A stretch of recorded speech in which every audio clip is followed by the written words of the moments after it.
Así que ya tienes un mejor salario o quizás estás ahorrando un poco de tu dinero, pero te gustaría no solo tener esa plática ahí guardada, sino empezar a invertir, empezar a mover esa plata un poco. Si deseas aumentar tu capital de forma automática sin una gran inversión de tiempo, el enfoque de la inversión pasiva es el adecuado para ti. Por eso en este video te muestro 5 pasos que debes realizar antes de empezar con tu inversión pasiva. Hola, me llamo Javier y espero que este sea el primero de muchos videos que haga sobre el tema de inversión y portafolios de ETFs. El enfoque de la inversión pasiva se denomina pasivo porque no te dedicas todo el tiempo a buscar qué acciones comprar, sino que te limitas a comprar un índice. Por esta razón, la inversión pasiva también se denomina indexación y el objetivo de un portafolio de inversión pasiva es replicar lo mejor posible uno de los distintos índices que existen. La inversión pasiva tiene muchas ventajas sobre una estrategia de inversión activa. En primer lugar, a diferencia de la inversión activa, no hay que prestar atención a cuál es el mejor momento para comprar o vender, no hay que hacer market timing y tampoco tienes que gastar tiempo viendo cuál es la mejor acción que tienes para comprar. Esto también te ahorra el tiempo que debes dedicar a leer los informes que publica cada empresa y al análisis fundamental. No hay que hacer nada de esto con la inversión pasiva, porque uno se decide por un índice,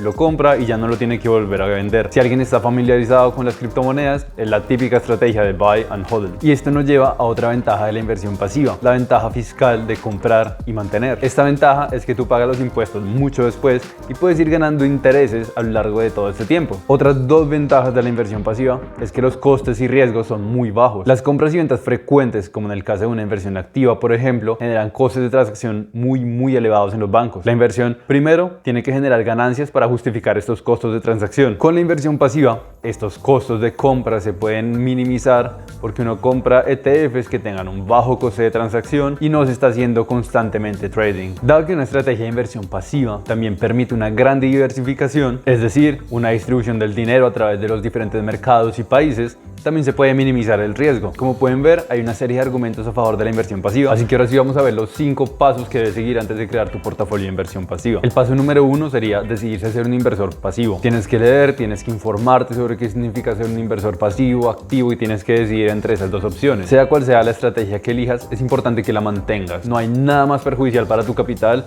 que andar cambiando de estrategia todo el tiempo, vender tus acciones, tus índices, tus ETFs a los pocos años para volver a comprar otra cosa y cambiar de estrategia. Por eso tienes que leer detenidamente qué es la inversión pasiva y decidir qué es lo mejor para ti. Optar por una estrategia de inversión pasiva también significa no querer operar movimientos a corto plazo. Significa, por ejemplo, no operar cuando ocurran eventos importantes como fue el Brexit o tampoco operar cuando las empresas publiquen sus estados financieros. El enfoque de inversión pasiva funciona tanto en los picos bursátiles como cuando se va a crisis. Lo mejor que uno puede hacer realmente es quedarse en la banda y quedarse relajado viendo el partido. Ya te decidiste a invertir pasivamente, pero sin embargo quieres comprar acciones de forma individual, lo mejor sería abrir una cuenta separada. Entonces tienes por una parte una cuenta donde estás acumulando capital de forma pasiva y por otra parte tienes una cuenta donde tú compras y vendes acciones de forma activa y la puedes utilizar también para especular. El paso número 2 es evaluar tu tolerancia al riesgo. Si ya te decidiste a invertir y sabes qué patrimonio quieres invertir de forma pasiva y también sabes si quieres tener una parte de ese patrimonio para jugar con acciones y especular un poco, ahora llegamos al paso número 2. En este paso tienes que encontrar cuánto riesgo estás dispuesto a soportar. El hecho de que las personas sobreestimen o subestimen su capacidad de tolerancia al riesgo también depende de los años bursátiles anteriores.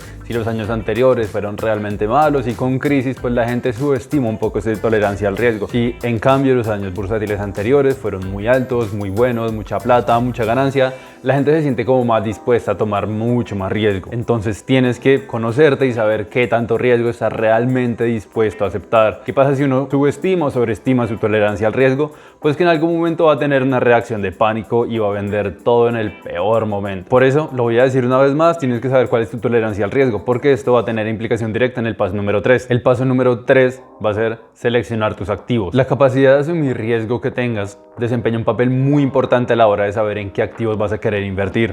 Una cartera de inversión, un portafolio de inversión, es como una balanza y se puede equilibrar de formas muy diferentes. Por un lado tenemos la inversión con riesgo y por otro lado tenemos la inversión sin riesgo. Por ejemplo, si eres joven y estás dispuesto a aceptar más riesgo para también tener el mayor beneficio posible, pues vas a tirar más hacia el lado de más alto riesgo. Por otra parte, si tienes más aversión al riesgo y estás en una etapa más avanzada de tu vida, lo más normal es que esta parte de bajo riesgo incremente y la parte de alto riesgo disminuya. Pero ¿qué se entiende con una inversión con mucho riesgo o con poco riesgo? Por favor, noten que estoy diciendo mucho y poco. Todas tienen riesgo, todo se puede ir al carajo en un momento, pero hay vainas más volátiles y vainas menos volátiles. Una inversión con poco riesgo es entonces invertir en cosas que son muy poco volátiles. Asimismo van a tener baja rentabilidad, pero pues mantiene su capital de una u otra forma medio seguro. Algunas de estas inversiones de bajo riesgo pueden ser inversión en bonos de algunos estados, de países con calificación AAA, o sea, con la calificación más alta. Eso quiere decir que el riesgo de impago es básicamente nulo. Por otra parte, tenemos, por ejemplo, las inversiones de alto riesgo, que pueden ser inmuebles, acciones y otro tipo de activos. Sin embargo, es importante entender que cuando quieres invertir de forma pasiva, este balance entre alto riesgo y bajo riesgo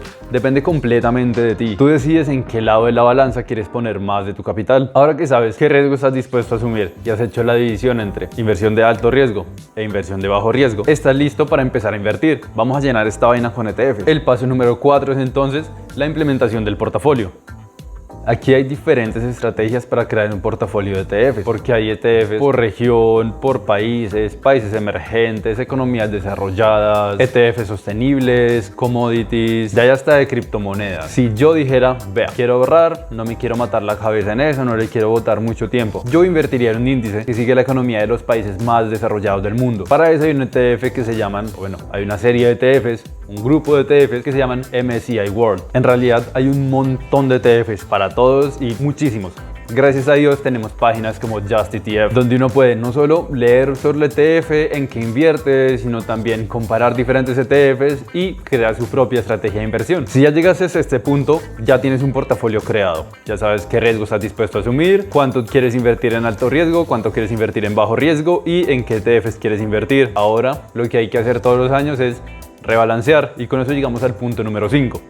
El rebalanceo es el proceso de restablecer la asignación de activos original. Es inevitable que dentro de un portafolio los diferentes activos tengan diferentes desempeños. A uno puede que le vaya mejor, a otro puede que le vaya peor, y eso va a hacer que a final de año se pierdan las proporciones originales. Por ejemplo, si yo dije, vea, quiero hacer un 70-30 con un 70% de MSCI World y un 30% de Emerging Markets, puede que el primero haya bajado un poco y el segundo haya subido. Entonces lo que yo tengo que hacer es vender y comprar hasta cuadrar los valores otra vez, el 70-30 que me propuse al principio. Este paso sin duda no es necesario, pero a mí me gusta hacerlo porque yo prefiero escoger una estrategia y mantenerme consistente con esa estrategia. Estos fueron los 5 pasos para crear un portafolio de inversión pasiva. Espero que te haya gustado el video y te haya sido de utilidad. Me encantaría recibir tus comentarios también. Si es la primera vez que me ves, te puedes suscribir por acá o por acá. Estoy intentando crear el tipo de contenido que a mí me gusta consumir y poder aportar valor. Eso fue todo por esta ocasión. Muchas gracias y adiós.